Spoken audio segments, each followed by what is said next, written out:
Hello Tennos, Zelp here. Today we'll be talking about players' accuracy in Warframe, and sadly this is a topic that was never really made clear by the developers and it has been bothering players for years.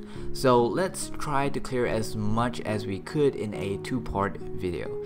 Just so that this video has an end, I'm going to be focusing on the primary weapons mostly and not every single weapon. The first thing you need to know are the factors affecting your accuracy. There is of course the accuracy value of the weapon, which you can see in the arsenal of your weapon over here. Accuracy, like for example the Vectus, is 13.3, which we will be talking about more in the second part video. Another thing that you need to know about is the recoil of a weapon. There is also the fallout of a projectile, the flight speed, fire rate, zoom, and the angle between the target and your weapon. Okay, so let's start with the recoils. Recoils are basically the shaking of your weapon when you fire. In real life, this is due to the backward force acting on the weapon when a bullet is being projected outwards. As Newton's third law of motion states that for every action there is an equal and opposite reaction. And in game, that basically makes your reticle, which is the center point, move upwards, okay, and also sometimes from side to side. So as you can see from here, let's say if I were to take the edge of this pillar shape thingy and fire, you can see it moving upwards. It kind of overshoot downwards and then come back to the center. Okay, and that is the recoil being dealt on your weapon. So it makes sense that the amount of recoil you get depends on the mass of the projectile you're projecting. So the higher the mass of the projectile, the more recoil you'll be experiencing. Over here I have the Penta. Okay, and the Penta fires something like a grenade sort of thing, and you can actually see it from the side. Every single one of those rectangular strips are actually a ammunition, and as it fires you don't see anything fall from the side, so you could assume that that whole piece actually fires with it. And let's just take a look again. So as you fire it, it actually reduces in number. Now I'm going to show you what happens, because you would expect that this weapon has a really high recoil, but although you could actually see your weapon moving up and down vigorously, there is actually no recoil on this weapon, which to me is an inaccurate physics application, and if they really want this to feel more realistic, they could probably consider including that. So over here we have an automatic firing weapon, the Recoil, and it actually has a lesser recoil than the sniper, the Vectus that you seen just now, and it kind of makes sense because sniper bullets usually has more mass. But the Recoil is actually being affected by the recoil a lot more than a sniper. Now the reason why is because a sniper has a really long fire rate, and between the first shot and the next shot there is a large gap for the recoil to sort of recover itself. Okay, so therefore it is not being affected by recoil as much as you would think. But a Recoil, being an automatic firing weapon, fires really fast, and that does not allow the recoil to recover, and it kind of stacks up with each other, and it grows basically and becomes more and more unpredictable.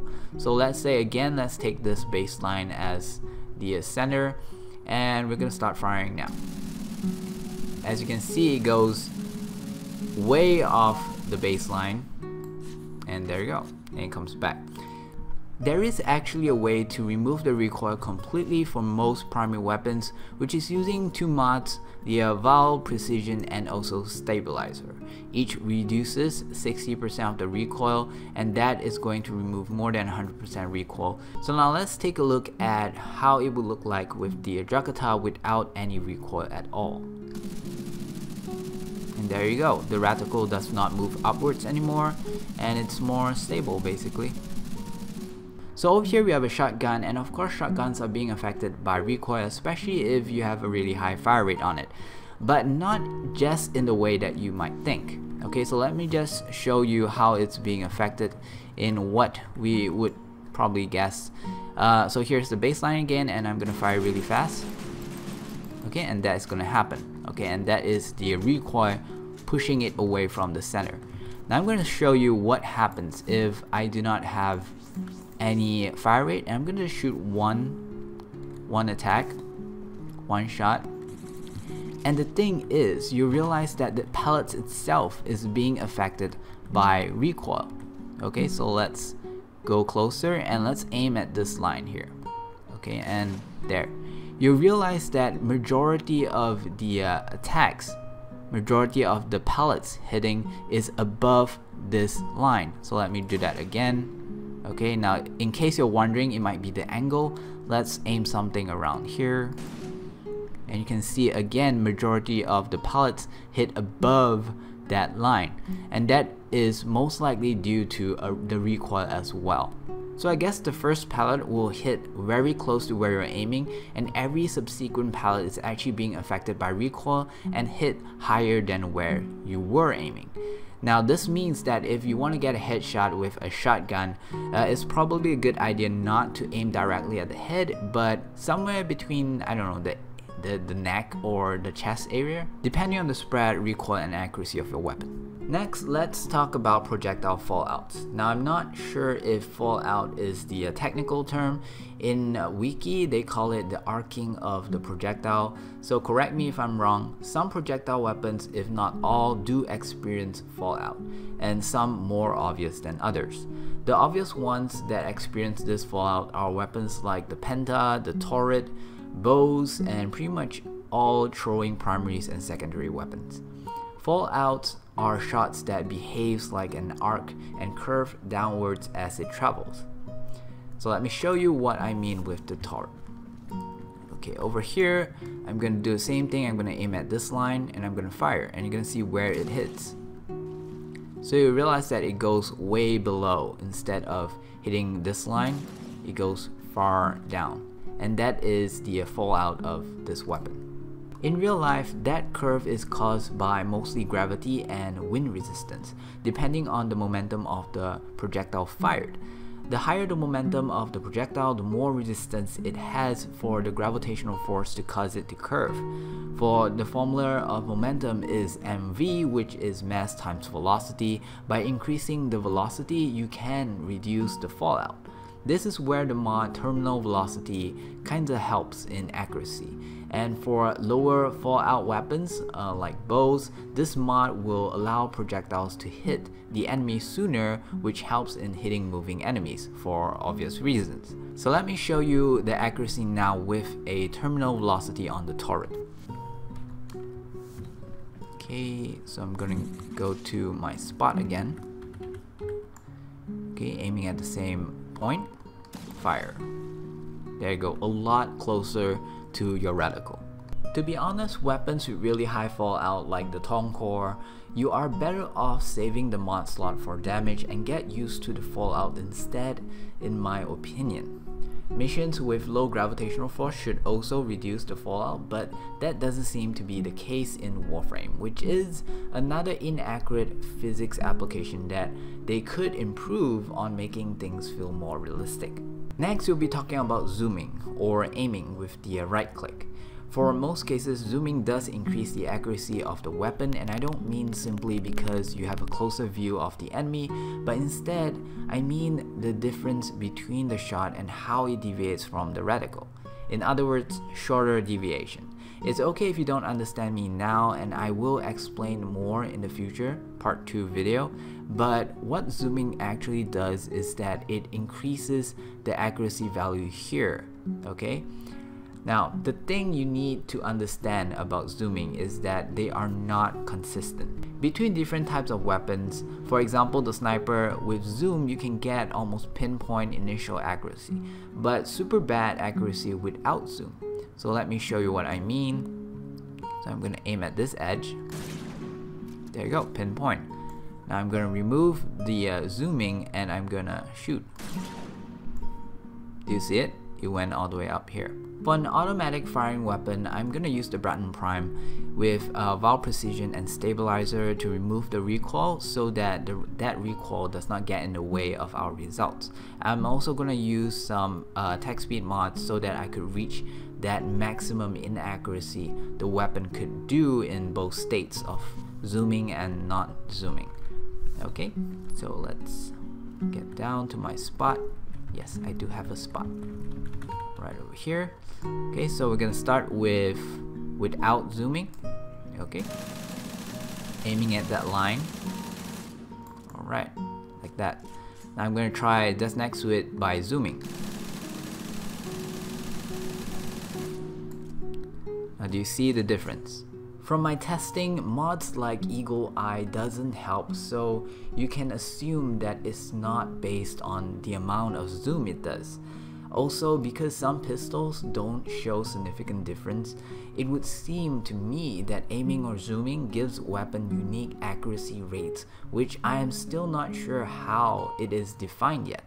Without any numbers to indicate how much the improvement is, there really isn't much to work with besides feeling each weapon for yourself. Finally, for the last part of the video, we are going to talk about the angle between the target and the player's weapon. So over here we have the Dread. I have some punch through mods and also attack speed and reload speed so that I could, fire a little bit faster. I'm also using Inaros now because I need his second skill to hold enemies at his spot, which you'll see why in just a moment. Now the thing I want you to take note of is look at this pillar which I'm about to shoot. The Warframe is on my left, so when I shoot you actually see the arrow travel from my left side all the way to the center where I want it to hit. Okay, if I were to put the Warframe to my right and then I aim and shoot, it will travel from my right to the center where I want to shoot. Okay, now the thing here is that if I were to aim somewhere really far, like let's say this back beam over here, and I were to shoot, it goes to the center as well. And this time is also from my left all the way to the center really far away. Now if you think about this, the angle in which it aims to somewhere that far and still hit the middle is not the same as the angle where it aims from something near. So what does this mean is that if I were to align an enemy in one straight line with my reticle and I were to aim at the first enemy and fire, I will actually only be hitting the first enemy. So what you can do is first make sure that the enemies you align is closer together. Okay, and the next thing is that you want to stay as far as possible from the first enemy, making that angle really small and allowing you to hit the enemy at the back a lot easier. You can also try to aim a little bit to the left side of the enemy if your Warframe is on your left, and this should work. So this is important, especially if your playstyle includes using a weapon with punch through. In this demonstration, you can actually see my Kubo being at my right, but when I shoot him, the bullets actually hits the floor on my left.